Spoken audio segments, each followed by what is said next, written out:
So a little bit about law of sines is, if you look at this triangle that's given here, can you see that? Let me make that bigger. Oh, that has made that dark. No, All right. no, it has to. All right, so do you guys see this triangle ABC? Yes. Law of sines works for any triangle. It doesn't have to be a right triangle. It also works for right triangles. So how many people had trouble last week doing SOHCAHTOA, trying to figure out if it was the opposite side or the adjacent side? You don't have to worry about it in this section, okay? This law of sines works for any triangle. So in order to use it, what things do you have to do? So they're always going to give you three things. If they give you, say, an angle and an angle, anytime they give you two angles, you can use law of sines. But they do have to give you at least one side. So if they would give you, say, side C right here, that's called ASA. Remember that from geometry?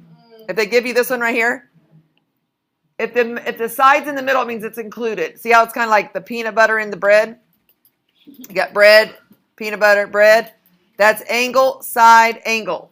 Oh. Angle included side angle. That means the peanut butter is in the bread. Yeah, I remember. That's ASA. That's this. ASA. But if they gave you one of these other sides, then you have the bread and the bread over here, but you got the peanut butter somehow ended up over someplace else. That is called angle, angle, some side peanut butter somewhere else. It's not in between the bread. Okay, so it's over here, or I could have given you this side, and that also would have been AAS. So the only one that's S is in the middle is this one right here. It's in the middle of these two. But don't worry about it. So the most important thing you have to know is if they give you two angles, you can use law of sines. So if you know two angles, do you really know three angles? Yes. Yes. What's the rule about the sum of three angles? 180 is the total sum of three angles. How many people knows that? I knew it one time. So if they give you two of them, immediately you should take 180 minus the two given, and you'll have three angles. So when they say you know two angles, you really know all three angles. So you have to know one side and at least two angles to do law of sines. So let's do one. So the first problem, let me see if I can get this so it's not blurry. Do you guys see that they've given you two angles? Yeah. Okay, that means we can use law of sines. But I really think you don't have to worry about opposite and adjacent, but if you could just draw the triangle out and fill these things in, it'll help you like decide what ratios to use. Oh, did you guys notice that we're using ratios? I forgot to tell you that. See right here? These proportions. I prefer the angles over the sides, but I'll just do it the way the book does it. A over this, B over this, C over this. Now, you don't use all three of these ratios. You pick two. So you might want to go B's with C's.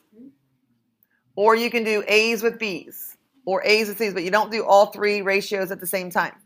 So let's everyone draw a general triangle for number one. I just want you to draw a general triangle like this. Label it A, B, C. Now, when you label your sides, guys, what goes across from angle A? What side goes across from angle A, straight across? It's the little a. Little a goes across from big A. So what goes down here? Little b. What goes across from the big C? Little c.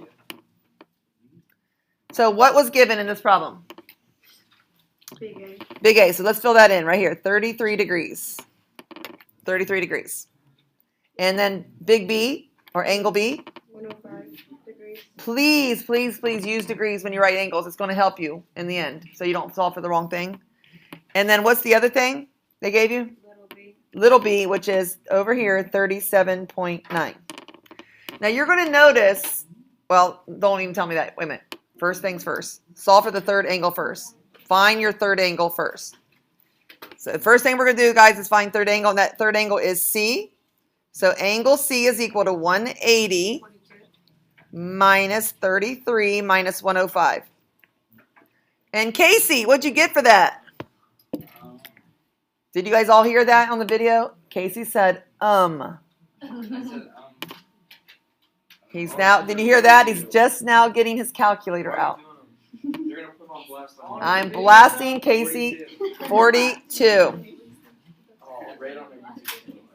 Is he correct? Is he correct? All right, everyone go ahead and see and put in 42 degrees. So now your triangle is complete almost. We need two sides. We need side A and side C. Everyone with me? So it says right here in the directions, solve the triangle. That's usually a bad thing. That means you have to get me anything that they didn't give you. So we're going to solve for side A next. Let's go side A next. So in order to do side A, I need the A ratio. So we're going to go A over sine A. And then you're going to compare it to one ratio. Now this ratio is important. Look at the triangle and tell me which ratio do you know big and small of both? Like for example, do I know the big and little c? No, so I don't want to use that. Do I know the both parts of A? No. But we do know B. That's the one you're going to set equal to A ratio because that's the one you know both parts of. So the side goes on top. So this is 37.9 over sine of the angle. So whenever you write the angle, the word sine has to go with it. Now, which part of A do we know? Because you have to know 3 of the 4 things. We know angle A, right?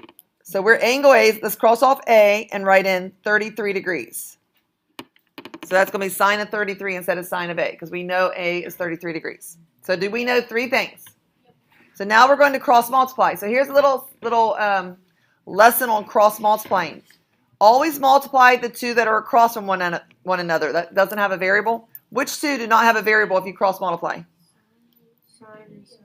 Sine of 33 and... Do you guys see these? How there's no variable there? If you do cross multiplying? We're going to start with those. I want everyone to write sine 33. Now when you type in sine 33, you have to put parentheses. Times, my time sign is going to look like a snowflake. 37.9. Now this equals sine of 105 times A, which we are going to divide by sine of 105 to both sides, which gives us A by itself. And this is what you're punching into the calculator. So when you punch it in, press sine 33. I'll be doing it up here. So you're going to press sine of 33. Now this is very important right here, guys. Can you see this on the screen? That you close that parenthesis. If you don't, you're going to miss this problem. Okay, that's the first thing. Times 37.9. So it looks like that. Here's the next thing you can't forget. Press equals. Now press divided by sine 105. Make sure you put sine 105, not just 105. So it looks like this. Answer divided by, see if you guys see that. Answer divided by sine 105. Close your parentheses and press equals. And did you guys get that? Yeah. So let's round it to the nearest tenth, and it's 21.4. So that is A. Circle that, and I'm going to write that in blue in my answer column up here. So A, in the triangle, write 21.4 where A is, and put that right there. Am I done? No. No, we still have to do step 3, which I'm going to keep going down the line here. Step 3 is to find side C. So to find side C is C over sine C. There's the first ratio. Equals, we're going to use that same B ratio that I have circled in the problem. You guys see this? We're using that again. Do 37.9 over sine 105. 37.9 divided by sine 105. It's the same exact ratio we used in the last problem, but this time we're using C's, not A's. Now, which part of C do we know? Do we know angle C or side C? So I want you to cross off the big C and write in 42 degrees. So it's sine of 42. Now, this time I'm going to show you a little shortcut in cross multiplying. Start by doing these two. I'm going to write sine 42 times 37.9. I'm going straight to my division. You are always going to divide by the one value that's across from the variable you're solving for. Since you're solving for little c, straight across from that is sine 105. That's what you're dividing by. Put that in your calculator. It equals C. Sine 42. Close that parenthesis.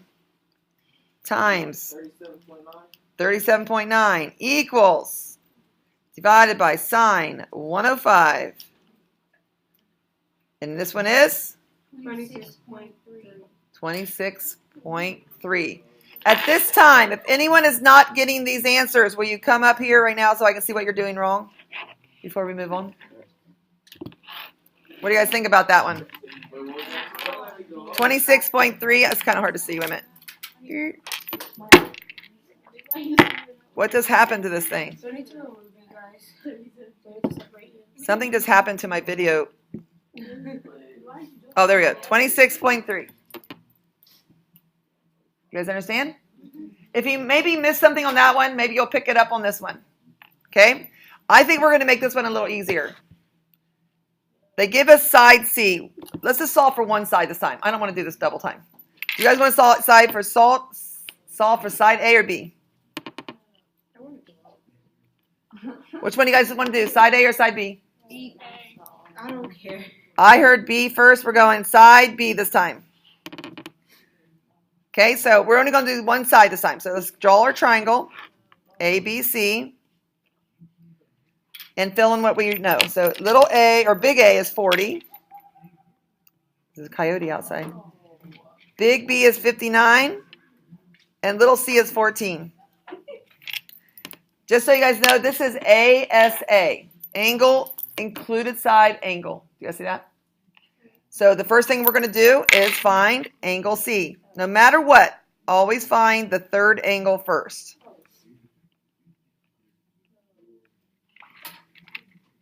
And Nate, can you tell me what you get for angle C? I'll take a blueberry break.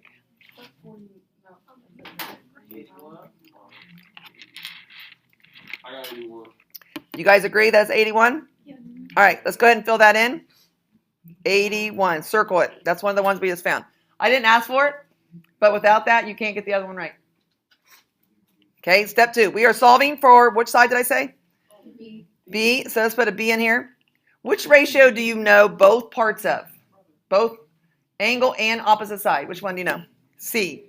I'm going to circle that. So we're going to write 14 over sine 81. Do you guys understand that? Side over sine of the angle. We're solving for side B. So we are using the C ratio and the B ratio. The reason we're using the C ratio is because we know both parts of it. Now we're going to use the B ratio because we're solving for B. Since we're solving for side B, let's put a little B here. Do we know angle B? Yeah. What is angle B? Sine 59. Sine 59. So you know both parts of the C. So this we're comparing C and B right now. We know both parts of C, one part of B, and we're going to cross multiply. Start by doing this. On your calculator, 14 times sine 59. And you're going to divide by sine 81. And all that's going to equal B. 12.1. I'm hearing 1, so I'm just going to really quick do it on the calculator. 14 times sine of 59 parentheses equals divided by sine of 81. Oops, I did 91. Back up, 81. 12.1. And that is side B. So let's go ahead and just fill that in the triangle so it's easy for me to find on a test. Cross off little b and put in 12.1. I'll be looking for that in the triangle. And that's your answer. That's all we're doing that problem. You want me to leave it up there? Did I go too fast?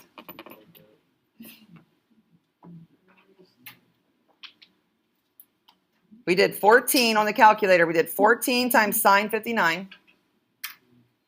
So if you were confused on what I just did this ratio. I did C over sine C equals B over sine B.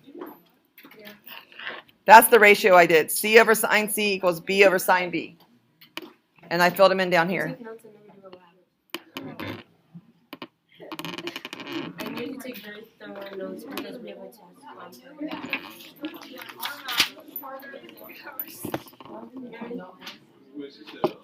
I said you take notes and then we do a lab, but you have to take very thorough notes. All right, guys, ready? Ready? Word problems. Are we afraid of word problems? Yes. No. Yes. All right, so there is a university in Pittsburgh called Duquesne University. Duquesne. It's right next to University of Pitt. Okay, University of Pittsburgh. Okay, the two campuses are walking distances. Carnegie Mellon is also walking distance. The three of them are like some people call them the triangle of something, I don't forget.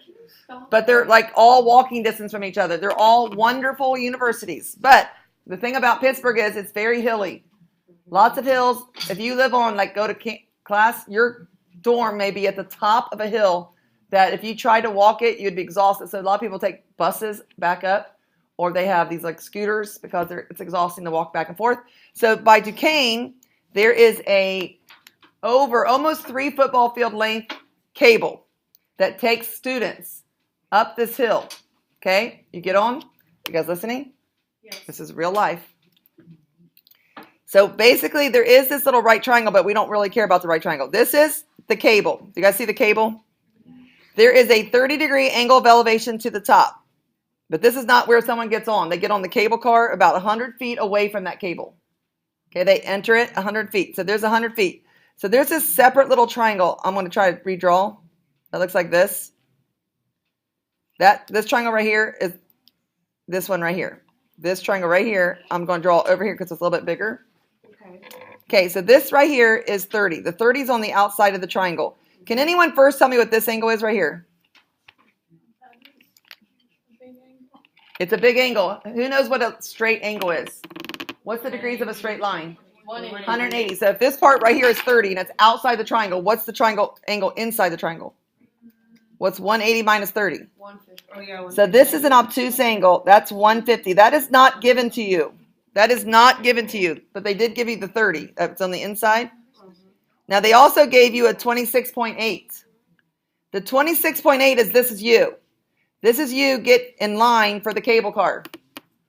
Okay, you're looking at the top of the hill. That's where your dormitory is, saying, do I walk this today or do I get on this cable car and pay a dime? I think I'm going to pay the dime.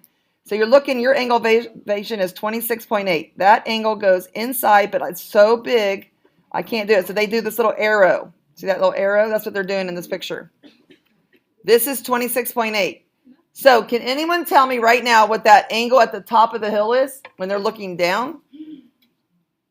It's very small. What's 180 minus 150 minus 26.8? Wait, repeat that. 180. Minus this 150 that's inside. What is it? 3.2 is so small, but let me show you what the small angle looks like. It's actually 3.2. Look at the picture, guys. Look back at the picture. Do you see how small 3.2 looks like? What? 3.2 is so small that in the picture it looks like you. Oh, yeah. It's so small. That's why we did another one off to the side. Now, no. Do you guys know that there's 3 angles now? Don't you have to know a side? What's the side that we know? 100 feet. You are 100 feet. When you get on this cable car, you are 100 feet from the cable itself when you actually are standing in line. So they want to know how long the cable is. That's this right here. How long is the cable up the hill? So we're going to use law of sines. Someone tell me, what ratio do we know both parts to, angle and side? We know side. Actually, no. What's across from 100? What angle is across from 100? 3.2. 3.2. So that's the ratio you're using right off the bat. We are going to say 100 is the side over sine of 3.2 degrees. 100, length 100, is across from that 3.2 angle at the very top. Now, we are solving for the cable. So put X in the top. What angle is across from the cable? 26. 26.8. So put sine of 26.8. Notice the sines are always in the bottom. The lengths of the sides are on the top. Do you guys understand that? Yeah. It's a hard one because it's hard you have to redraw it. But it's 100 times sine of 26.8. It's 100 times sine of 26.8. Yeah, that's the answer. Divided by sine of 3.2.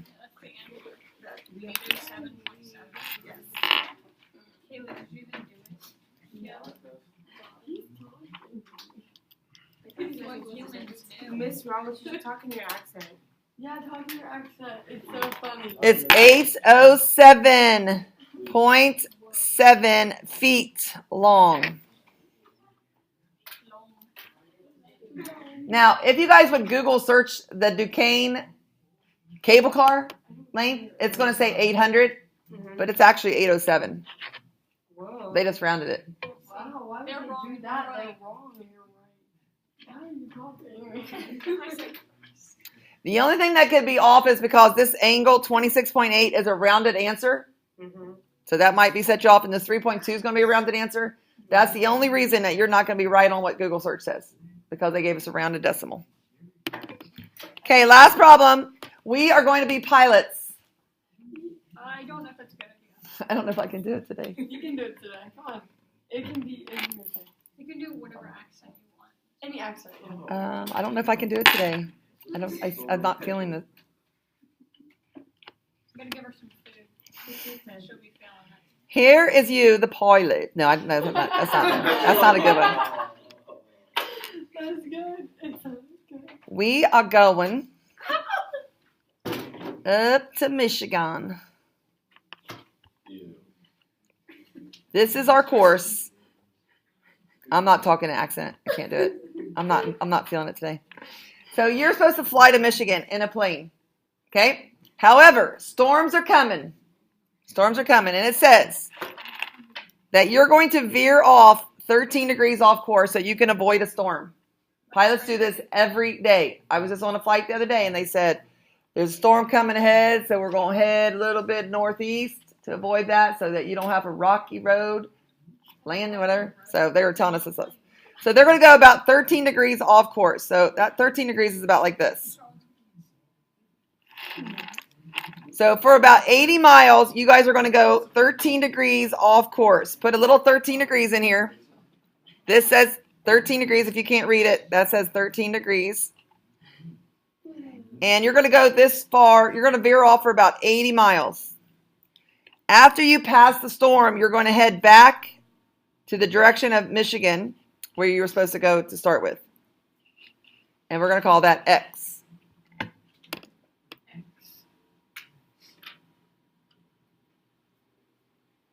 It says right here that the angle formed by the course of the plane during the first part of the flight and the course during the second part of the flight is 160. Where does that go? This is the first part of the flight. First part. The big one. Second part. That one in the middle. So right here, I want everyone to write 160. Does that look like an obtuse angle? Yeah. 160 goes right there. So can we find our third angle right now? I don't know. Yeah. Based on 13 degrees. Yeah, we can. What's 180 minus 160 minus 13? Yeah, Marnie, what is it? It's 7. 7 degrees. Where does that go? That goes up here in Michigan land. Michigan is 7 degrees. What does the first question say? What is the total distance of the flight? So we know that we spent at least 80 miles going off course and then the rest of it going back to Michigan. So what we have to find X first, and then we're going to add it to 80. All right. So the first thing we're going to do is find X. So X over 13. So X over, yes, X over sine of 13. So side over angle, 13. So that goes right there. And then Equals, which one do we know both parts of? 7 and degree 7 and 80. 80, okay, here's your side 80. Across from side 80 is 7 degrees. Yeah. So we're going to put 80 on top because sides go on top. Angles on the bottom. Angles on the bottom. Do you guys understand that? Yeah. Now when you cross multiply, we're going to go 80 sine 13 divided by sine 7. No. So we have 80 times sine of 13. Press equals divided by sine 7 equals 147.7. Now that means the second part of your trip went about 147.7 miles. Add that to 80 because that was the first part. And you should get 147.7. You should get 227.7 miles because the first part of the trip was 80, right? Yeah. The second part was the 147.7. Oh, sorry, you're out. You have to add those together to get a total of 227.7 to Michigan. If you went off course a little bit. But if you would have went straight to Michigan, should it be shorter than that? It should be if you go straight versus taking a little detour. So let's see how close we were.